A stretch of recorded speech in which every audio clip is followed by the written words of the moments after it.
जामनेर नगरपालिकेचे नगराध्यक्षपद कोणत्या संवर्गासाठी राखीव असेल याची उत्सुकता राजकीय क्षेत्रात लागून राहिलेली असतानाच आता 6 ऑक्टोबरला म्हणजे सोमवारी नगराध्यक्षपदाचे आरक्षण सोडतीतून मुंबई येथे काढले जाणार आहे।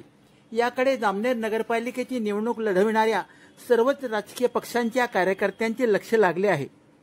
तसे पाहिले तर जामनेरला 2002 मध्ये नगरपालिकेची स्थापना झाल्यानंतर पहिल्या लोकनियुक्त नगराध्यक्षपद होण्याचा मान राष्ट्रवादीचे सुभाष चंपालाल बोहरा यांना मिळाला होता।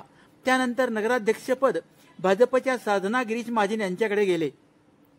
2014 मध्ये नगराध्यक्षपद काँग्रेसचे पारस ललवाणी यांना मिळाले। 5 वर्षासाठी मिळालेले पद त्यांना 2.5 वर्षानंतरच सोडावे लागले।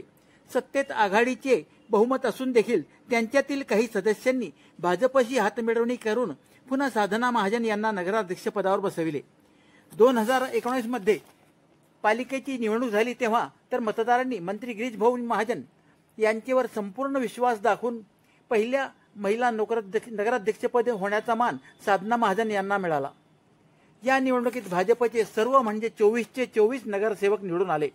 विरोधकांना 2014 मध्ये दिलेली सत्ता सांभाळता आली नाही म्हणूनही कदाचित मतदारांनी हा निर्णय घेतला असेल।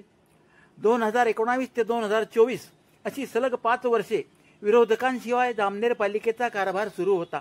हा झाला इतिहास। आता 2025 मध्ये नगराध्यक्षपदाचे आरक्षण कोणत्या संवर्गासाठी निघते यावर राजकीय खेळी अवलंबून असेल। आतापर्यंतचे निरीक्षण केले असता असे दिसून येते की नगराध्यक्षपदावर आजपर्यंत जैन व गुजर समाजाला प्रतिनिधित्व मिळाले आहे।